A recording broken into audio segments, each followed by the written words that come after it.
Praise the Lord. സ്നേഹമുള്ളവരെ, വിശുദ്ധ യാക്കോബിൻ്റെ ലേഖനം 2-ാം അധ്യായം 26-ാം തിരുവചനം പറയുന്നു, ആത്മാവില്ലാത്ത ശരീരം മൃതമായിരിക്കുന്നത് പോലെ പ്രവൃത്തി കൂടാതെയുള്ള വിശ്വാസവും മൃതമാണ്. നാം എല്ലാവരും ദൈവത്തിൽ വിശ്വസിക്കുന്നവരും ദൈവത്തെ സ്നേഹിക്കുന്നവരുമൊക്കെയാണ്.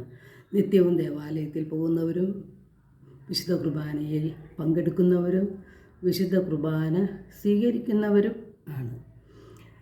ഭക്താനുഷ്ഠാനങ്ങളിൽ മാത്രം ഒതുക്കിക്കൊണ്ട് നമ്മുടെ ആത്മീയതയെ നാം ചുരുക്കിക്കളയാറുമുണ്ട്. തിരുവചനം നമ്മെ ഓർമ്മിപ്പിക്കുകയാണ്, ആത്മാവില്ലാത്ത ശരീരം മൃതമായിരിക്കുന്നത് പോലെ പ്രവൃത്തികൾ കൂടാതെയുള്ള നമ്മുടെ വിശ്വാസം നിർജീവമാണ് എന്ന്. ആത്മീയത എന്നത് ദൈവസ്നേഹമാണ്. ദൈവത്തെ സ്നേഹിക്കുന്നവൻ തൻ്റെ സഹോദരങ്ങളെയും സ്നേഹിക്കും. ആ സ്നേഹം പ്രവൃത്തികളിലൂടെയാണ് നാം പ്രകടമാക്കേണ്ടത്.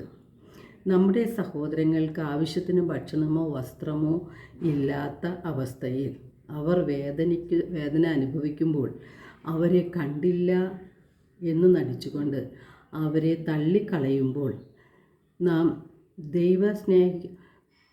ദൈവത്തെ നാം സ്നേഹിക്കുന്നു എന്ന് പറയുന്നത് വെറും കള്ളമാണ്, കാപട്യമാണ്.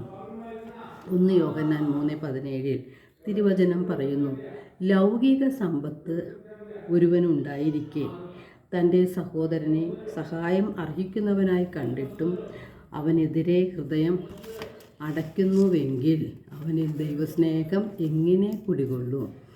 യേശു പറഞ്ഞിട്ടുണ്ട്, ഈ എളിയ സഹോദരനിൽ ഒരുവന് ചെയ്തു കൊടുക്കുമ്പോഴെല്ലാം എനിക്ക് തന്നെയാണ് ചെയ്തു തരുന്നത് എന്ന്. നമ്മുടെ സഹായം അർഹിക്കുന്നവരെ നാം അവഗണിക്കുമ്പോൾ യേശുവിനോടാണ് നാം അവഗണന കാണിക്കുന്നത്. നമ്മുടെ ദുഷ്ടതയും സ്വാർത്ഥതയും ഹൃദയകാഠിന്യവുമാണ് സഹോദരനിൽ നിന്ന് നമ്മെ അകറ്റിക്കൊണ്ട് പോകുന്നത്. വിശുദ്ധ മത്തായിയുടെ സുവിശേഷം 25-ാം അധ്യായത്തിൽ അവസാന വിധിയെക്കുറിച്ച് പറയുന്നുണ്ട്.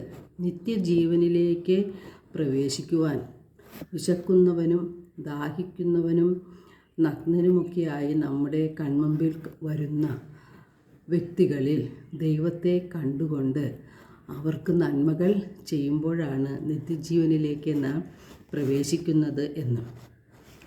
ജോയൽ 2:13 ജോയൽ പ്രവാചകനിലൂടെ കർത്താവ് അരുളി ചെയ്യുന്നുണ്ട്, നിങ്ങളുടെ വസ്ത്രമല്ല ഹൃദയമാണ് കീറേണ്ടത് എന്ന്. അപ്പോൾ ഹൃദയത്തിലാണ് ദുഷ്ടത മുഴുവനും നാം സൂക്ഷിച്ചിരിക്കുന്നത്. നന്മകൾ ചെയ്യുവാൻ നമ്മുടെ ഹൃദയത്തെ നാം ഒരുക്കിയെടുക്കുകയാണ് വേണ്ടത്. ജെറമിയ 4:14 തിരുവചനം പറയുന്നു, നിന്റെ ഹൃദയത്തിൽ നിന്ന് ദുഷ്ടത കഴുകിക്കളയുക, എന്നാൽ നീ രക്ഷപ്പെടും. എത്ര നാളാണ് ഈ ദുഷിച്ച ഹൃദയവും പേറി നടക്കുക എന്ന്. യേശു പറഞ്ഞിട്ടുണ്ട്, നിങ്ങൾ എന്നെ അധരം കൊണ്ട് സ്തുതിക്കുന്നു ബഹുമാനിക്കുന്നു, എന്നാൽ നിങ്ങളുടെ ഹൃദയം എന്നിൽ നിന്നും വളരെ അകലെയാണ് എന്ന്. നാം വളരെയധികം ദുഷ്ടത കാണിക്കുന്നു എങ്കിലും ദൈവം നമ്മോട് കരുണ കാണിക്കുകയാണ്. റോമർ 2:4 തിരുവചനം പറയുന്നു, അവിടുത്തെ നിസ്സീമമായ കരുണയും സഹിഷ്ണുതയും ക്ഷമയും നിസാരമാക്കുകയാണോ നാം ചെയ്യുന്നത്? നിന്നെ അനുതാപത്തിലേക്ക് നയിക്കുകയാണ് ദൈവത്തിൻ്റെ കരുണയുടെ ലക്ഷ്യമെന്ന് നീ അറിയുന്നില്ലേ?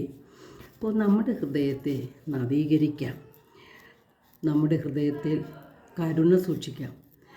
ദൈവം കരുണയുള്ളവനായിരിക്കുന്നത് പോലെ നമുക്കും മറ്റുള്ളവരോട് കരുണയുള്ളവരായി മാറാം.